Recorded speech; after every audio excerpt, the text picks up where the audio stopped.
भारत की अर्थी को कंधा देने वाला कोई नहीं मिलेगा. These were the threats being issued by the so-called nationalist parties.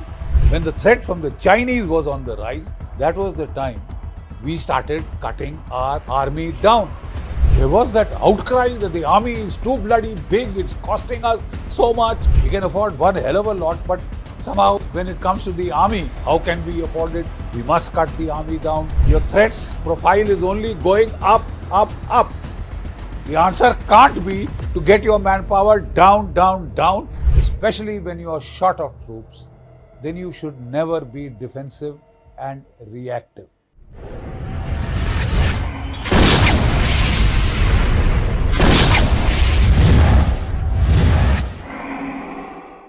The area south of the Pir Panjals is once again in the news for all the wrong reasons. There is a lot of consternation amongst the people of India that when we have got such good control north of the Pir Panjals in the Kashmir Valley, we've stamped out terrorism from there. Any terrorist who dares to raise his head, his shelf life is reduced to a matter of hours, days, at the maximum a week. I mean, he's quickly eliminated. But in sharp contrast, we find terrorist depredations on the rise in the entire area south of the Pir Panjal, which includes Rajouri, Poonch, Riyasi, Kathua, Doda, Kishtwar, you see, and a bit of Udhampur. The entire area seems to be aflame, and the army seems to be at the receiving end. Infiltration has again commenced across the line of control, across the international border. There are reports, intelligence reports of about 50 plus terrorists, 50 to 60 terrorists estimated south of the Pir Panjals. Now, these are operating in groups of 3 or 4. Some of them are supposed to be like Ilyas Fauji and the others supposed to be former SSG operatives of the Pakistan Army who have been recruited by the ISI, sent across. They've come across, as we understand, with very sophisticated weapons, M4 rifles, which the Americans, when they were fleeing from Afghanistan, very thoughtfully they left a huge store of weapons and equipment behind, which the ISI has taken from the Taliban and is now supplying the terrorists operating south of Pir Panjals. They are now equipped with very sophisticated satellite phones, which cannot be intercepted, who have encryption software that makes it very difficult for us to monitor their conversations, gain technical intelligence from a monitoring of their networks. And they have got alpine apps which help them to navigate, in the mountainous terrain. Otherwise, you see, the normal GPS fails to function there in the densely wooded terrain, in the mountainous terrain. They've got these. So it is a very concerted effort on the part of the Pakistani ISI, technical support being provided by China itself, sophisticated equipment, sophisticated navigation equipment, sophisticated communication equipment being supplied by China. It's a joint effort by China and Pakistan to rekindle terrorism south of the Pir Panjals. So the basic question that the civilians ask is, why this difference in performance levels north and south of the Pir Panjal? The answer is extremely simple. It's no rocket science to understand that north of the Pir Panjals, in the valley, we had very heavily increased our troop density just prior to the removal of Article 370 and Article 35. We were anticipating problems. There were threats being held out to the Indian state that there would be rivers of blood, there would be nalas of blood flowing. that Bharat ki arthi ko kandha dene wala koi nahi milega. These were the threats being issued by the so-called nationalist parties, so-called mainstream parties operating in Jammu and Kashmir. They were holding out these threats, dire threats, etc. So the Indian government took very sensible precaution. Under the guise of the Amarnath Yatra, we massively increased troop density. The troops that go in for the Yatra period and are then withdrawn, they were kept there. Additional troops were sent. Troop density was magnified by a very great degree of unprecedented troop density was achieved in the Kashmir Valley. As a result thereof, what you found is that the entire level of terrorism was stamped down. Stamped down, in fact, would be a more accurate description. And there were just a few isolated incidents here and there of some defenseless Kashmiri, Pandit being targeted, or some laborers being targeted, etc. Weak, undefended targets, unarmed people, civilians, they were being hit. And the moment they were hit, the counter-terrorism grid was so dense, the intelligence grid was so active that the man would be traced down and shot and eliminated within a matter of hours and days, not even weeks. As a result of this, where in Lal Chowk you could not fly the Indian tricolour, the local police itself, under these so-called nationalist parties operating in Jammu and Kashmir, whether it is Mehbooba Muftis or the National Conference of Omar Abdullah, Farooq Abdullah, they would to set their police loose, and the police would break the bones of those who had the temerity to fly the national flag at the Lal Chowk. There is a sea change. See the national tricolour fluttering proudly in Lal Chowk now on a permanent basis. Even national colours in those, decorative lights. The entire Dal Lake front is full of the national tricolour. The shikaras, they all hoist the tricolour. In the villages, in the private homes, the tricolour is festooned with great pride and joy. The terrorists are not even daring to attack the army or the CPOs or even the police. There, some isolated boy who's gone home on leave, he's been struck, etc. Weak, isolated targets are the ones which are being attacked. The typology of attack, by contrast, south of the Pir Panjal, is specifically targeting the army. And because the terrain is so conducive, densely forested hills and mountains, which that forest cover cannot be penetrated by even the drones, even sophisticated drones like the searchers and the herons that we've got from Israel. They are not able to penetrate the forest cover, the dense canopy cover. And hundreds of troops can hide in those forests. They can easily infiltrate. You must understand the terrain differential that exists between the flat valley, roads, tracks everywhere, where your speed of reaction is based upon the speed of the vehicles, the wheeled vehicles.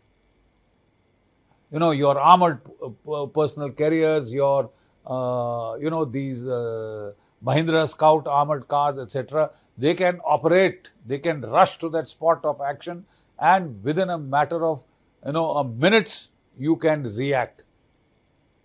The terrain, by contrast, on this side of the Pir Panjal, like I said, is dense forests. You can't see more than 2 meters. you lose your sense of direction. There is a tendency to lose command and control once you enter these forests, and there can be instances of cross firing, blue on blue friendly fire, because the forest is so dense you can hardly make out, you can hardly see the enemy, you can hardly see the terrorists. So the terrain is a contrast. The forest cover is a major constraint and contrast. But the primary problem is the lack of troops, the lack of troop density south of the Pir Panjal, where we had intensified the troop density, we had massively enhanced the troop density in the valley. At the same time, troop density south of the Pir Panjals had steadily been going down over a extended period of time. Why? Simple fact. I was there. I had first operated in Kishtwar, and at that time there were two sectors operating in the Doda-Kishtwar area. There was one sector operating in Doda. There was another sector, the famous 9th sector, Rashtriya Rifles, operating in Kishtwar. Now there is just one sector which is covering both these areas. The other factor is, when I took command of Romeo Force in Rajouri and Poonch. In my time, I'm talking of way back in 2004, 2005, I had 18 battalions, 18 units, almost 18 to 20,000 troops which were deployed in that area. We had an extensive CI grid. Almost every dominating height, we had our posts that overlooked the roads, that overlooked the population centers. We had them under control because domination and control because of the deployment, the intensive deployment of our counter-insurgency, counter-terrorism grid. And from those company posts, our boys used to patrol, they used to take out ambushes, they used to carry out operations, pinpoint operations, when required carry out cordon and search. And because they so dominated the area, the locals knew that that was the winning side, and they were forthcoming with information. They wanted to be on the right side of the winners in that area, which was the army and the security forces. We also had a considerable amount of deployment of CPOs, deployment of the Jammu and Kashmir police, their SPOs, their police commandos, etc., special operating force as it was called. So we had a very dense, in fact the grid south of the Pir Panjal was even more dense than it was north of the Pir Panjal. And because of that troop density, we'd been able to break the back of the terrorists operating south of the Pir Panjals. Most of them were foreigners. Most of them used to misbehave with the local women, especially the Gujjar women. And they were so fed up of the terrorist depredations that information was flowing in thick and fast. And as a result, we went for command and control attrition. We destroyed the entire top leadership echelons of the terrorist tanzeems of the Jaish-e-Mohammed, Lashkar-e-Taiba, Hizbul Mujahideen, HMPPR, etc., etc. All of them, we savagely went after the top leadership and we were able to eliminate them. That broke the back of the terrorist organizations. And by the time I had left, there was total peace and quiet in the districts of Rajouri and Poonch. The same had happened earlier in Kishtwar. We had even reversed, when they started trying to kill the Hindu minorities, we had gone for those terrorist groups which were doing these heinous acts. We had killed them horribly using flamethrowers. And because of that, the Hindus who had fled the Kishtwar area, they came right back because they found the area was now under positive control. Positive domination, area control was excellent, and therefore terrorism died out. A large number of the terrorists fled across the line of control back to their ISI cohorts. Some others, they tried to cross over the Pir Panjals and they tried to operate in the valley. And some others, they went and tried to hibernate in the forested areas of Doda and Kishtwar, not carry out any activity, because the moment they raise their head, they would be kaput. So when we achieve peace and quiet, there is a tendency, when nothing happens, for months, for years, for a decade, the whole area was absolutely peaceful, tranquil and quiet. Quiet as a lamb. People were going about, there were no IEDs bursting, there were no ambushes, there was no killing of civilians, there were no abductions, no kidnappings, no recruitment of the locals, etc., no extortion. Everything had been brought to a halt. So there was a tendency to be a bit complacent, and then there is a natural tendency that when you find that the troops are not, there's not much to do, so then you would like to take out the troops and, put them to greater use somewhere else where there is a greater need. So that is a natural process that happens when an area quietens down. And this is something I have been trying to caution, because I have, with the grace of God, extensive experience in counter-terrorist operations, Punjab, Kishtwar, Rajouri, Poonch. I have been trying to caution that when an area gets pacified, the tendency is to remove the CI grid. The tendency is to remove the troops, dilute the troop densities, send them elsewhere. I think that is a mistake. It's like snakes and ladders. The moment you uncover that area, the people that you had cowed down, the people you had, broken their back of the terrorist tanzim, they come right back. And they revive that terrorism. You've taken them to 99 and 100, it's snakes and ladders, one snake bite and you are back to 1 and 2, the start point. So there is that tendency, which is unfortunate, to uncover areas which have been pacified. Even after they have been pacified, you have to retain the grid. Now, in the instant case, they retained the grid almost for about a decade. But they quite obviously started diluting troops. For example, in that same Rajouri and Poonch area, where there were 18 battalions, a few years back when I had met one of the Romeo Force commanders, my successors, he told me he had just 7 battalions left.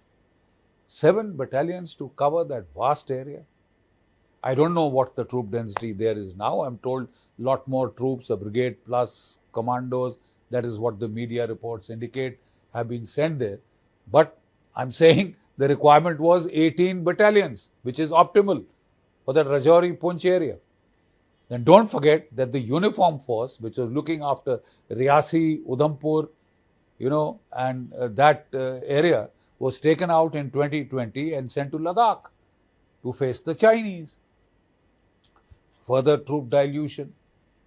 And then, like I said, the worst thing was that during COVID, you see, you may remove troops from a particular area, but the fact is they can easily be brought back when things become more active.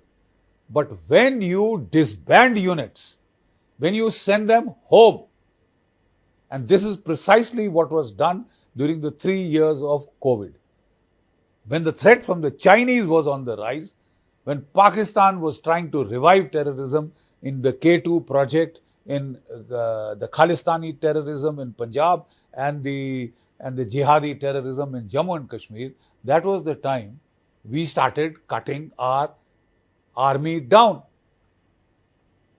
3 years of COVID, all recruitment was stopped. Ostensible reason that we didn't want any infection to come into the armed forces. Fair enough. But when you don't recruit for 3 years, and every year 60,000 of our boys retire from the Army, Navy, Air Force, we were recruiting 60,000 to keep the force levels at the existing benchmarks. 3 years you don't do recruitment, 60 into 3, you effectively cut down the army by almost 180,000 troops. Given the operational scenario, could we afford it? But there was that outcry that the army is too bloody big, it's costing us so much. So much of the defense budget is going into pays and pensions. How can we afford it?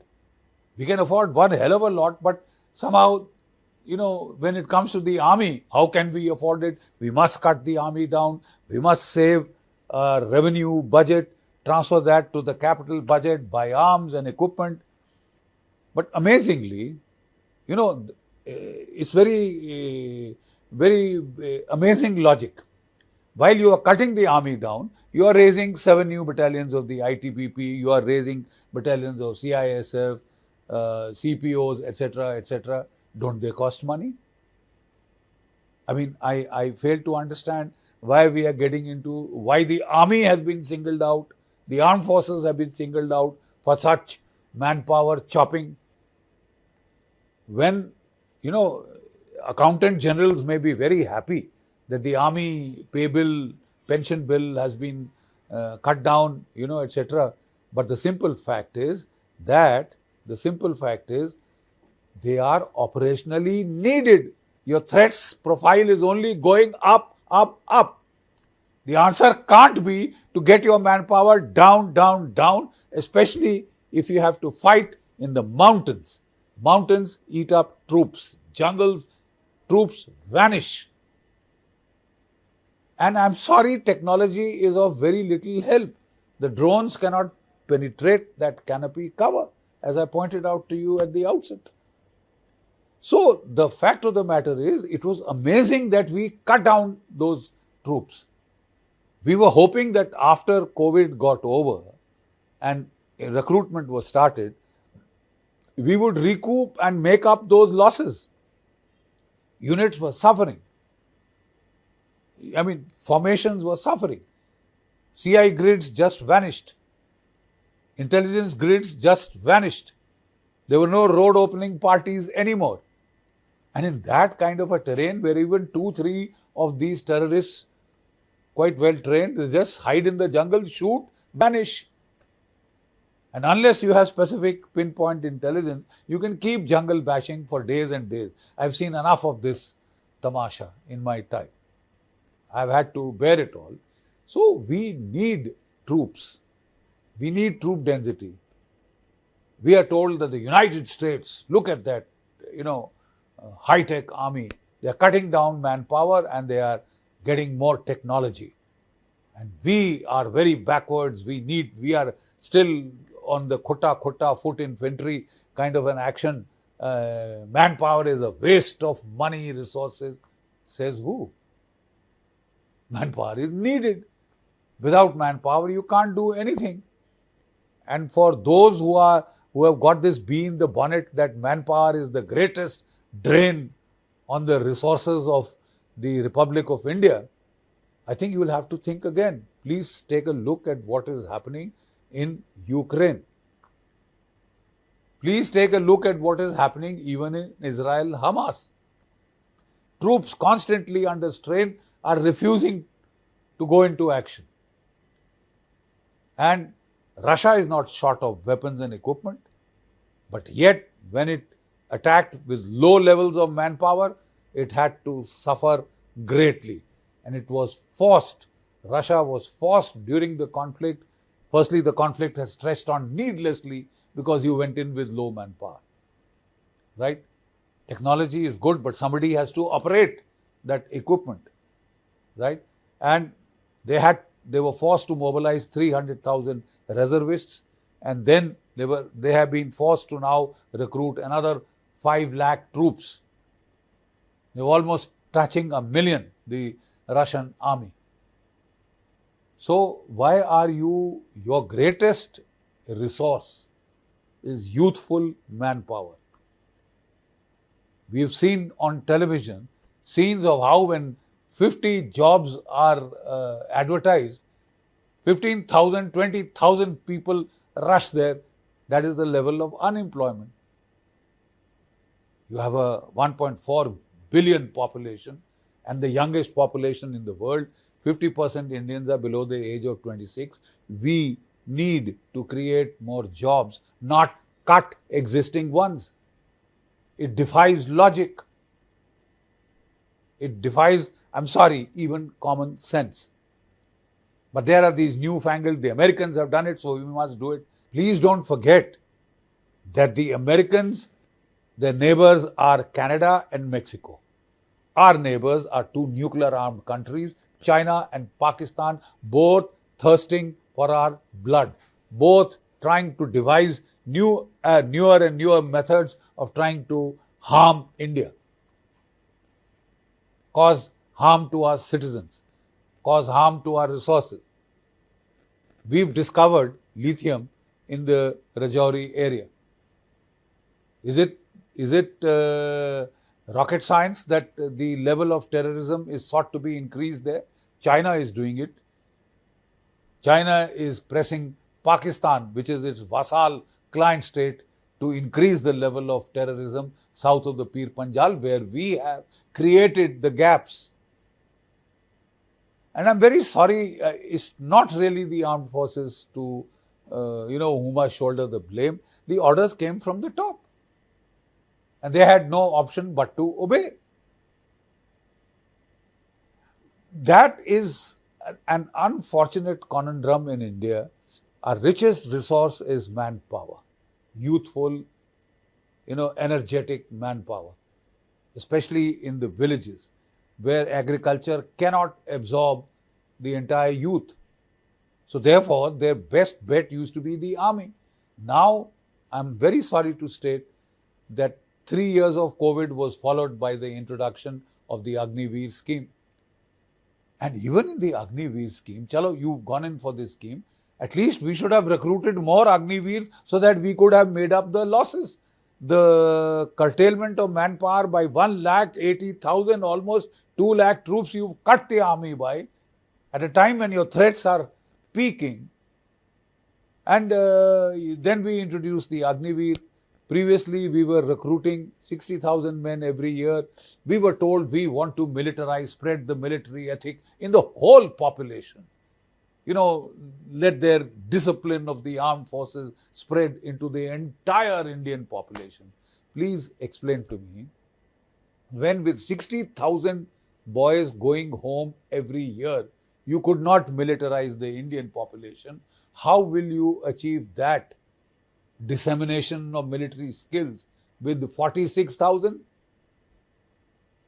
The Agniveers that you are recruiting are 46,000. The entire scheme seems to have been based on I don't know which armchair strategists were involved in this. I met some of them and I tried to put across to them that we had also served in those same areas. हम भुगत चुके हैं. So listen to your predecessors. But people were adamant. They thought they are Americanizing the Indian army. Firstly, the Americans, if they don't get adequate volunteers to come to their army. Army, not a popular profession there. Here it was, till you Agniveered the army. Till you have created, you see, let me explain. The problem is as simple that if I am a boy in the village today, and previously one of the greatest aspirations in the villages was to join the Indian army, become a Subedar major, retire, serve for that many years, become a Subedar major, retire, somewhere in your late 50s, etc., and have a life of honor, respect. The village looked up to you. They were keen to give them their daughters in marriage to the army personnel. Now, if a boy in the village has the option, he will rather join the Delhi police, the CRPF, BSF, ITBP, where once in, he can serve for 58 years. He goes to the army, he's only for 4 years, then he's out, and we don't know how much or how many of them will be settled and at what levels. His ending pay is 40,000 of the Agniveer. The pay of a bank guard where he is most likely to be employed is going to be just about 20,000. That's what the industry is offering. You've ruined an entire career. If it was such a good thing, please explain to me why it was not applied to the CPOs. There is no Agniveer scheme in the CRPF, BSF, ITBP, CISF, etc., etc. Very wisely, I think, their senior officers said, no, no way. We don't want it. We don't need it. And that was it. Here, Indian armed forces manpower is being cut. There you raise 7 more ITBP battalions. Simple, they are needed. They needed here also, sir. They are needed south of the Pir Panjal.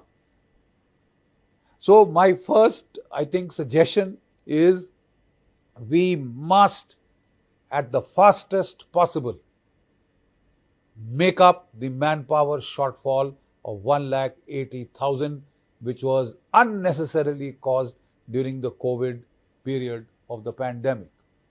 The pandemic is over. For God's sake, fill up your ranks. Fill up those troops so that those grids can be reactivated. We've been through these manpower cutting exercises. These were done before Kargil. We had to reverse them because they could not stand the shock of combat. But whenever there is no battle, we have these, peacetime specialists, chocolate cream soldiers who start on a manpower cutting spree. I'm afraid that shows a lack of combat experience and a lack of a reality check of what exactly is the ground situation. I'm sure this will be corrected. I'm given to understand that this is being corrected. The government has ordered a review because they have paid a price even in electoral terms. So I hope by now this dire lessons for ignoring operational reasons and going just by economy, manpower cutting, pairing, how to save money to the government is very good thing. But I thought the Indian economy had come up from the 10th largest in the world to the 5th largest, and we are heading for the 3rd. I'm told last quarter we had overtaken even Japan. So I thought we had enough money to be liberal or to take care of this thing, to provide jobs, more jobs. The largest job givers in the country was the armed forces and the railways. Now, if you start cutting the armed forces down, instead of creating more jobs, you are reducing the number of jobs. I don't see why we are trying to create problems for ourselves. And whatever you see happening in Rajouri, Poonch, Riyasi, Kathua, Doda, Kishtwar is as a result of the reduction in manpower, the dilution of the CI grids, the entire finishing of the intelligence grids, and that has led to casualties. I'm sure we will not be so callous as casualties don't count. We must pinch pennies, even if that means paying a price in blood. Please don't do that. They are your boys, and we must be concerned about them. We have covered the Agniveer scheme in many separate, discussions.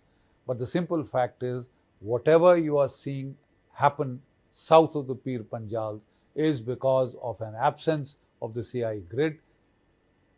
Recreate that grid, and you will find all problems will be over.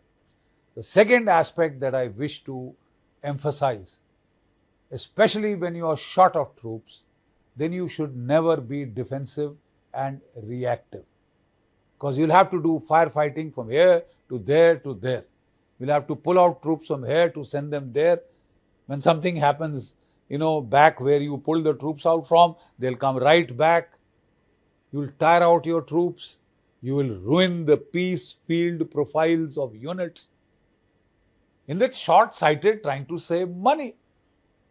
And I haven't seen any additional weapons come in because of the so-called saving, because that saving will actually bear effect 10, 15 years down the line. Not immediately.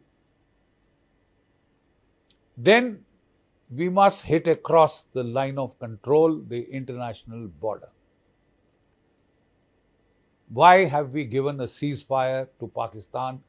Why is it in situ for the last 4 years? Why can we not open fire across the line of control as was being done earlier to increase the degree of difficulty for those trying to infiltrate into our country to do murder and mayhem? Are we supposed to facilitate that infiltration? I fail to understand. Why can't we fire? We were firing medium artillery guns across the line of control to punish Pakistan, to raise costs and consequences. But if you confine yourself to consequence management on the own side of the border, you are putting your troops under needless constraints and pressure, which will be counterproductive over a long period of time. The Americans, since we are so fond of following the Americans, let me quote an American adage: if it ain't broke, don't fix it. The Indian Armed Forces were one of the most respected, still are the most respected institution in the country.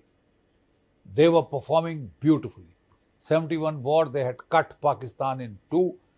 They have done wonderfully well in the Kargil operation, decisive victory. Once again, every single Pakistani intruder pushed back across the line of control. They have done very well yeoman service in counter-terrorist, counter-insurgency operation. So why was this desperate need to overhaul the armed forces? What precisely was going wrong?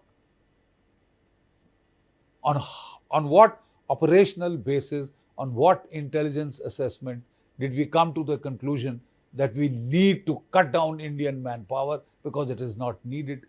Says who? Please see what is happening.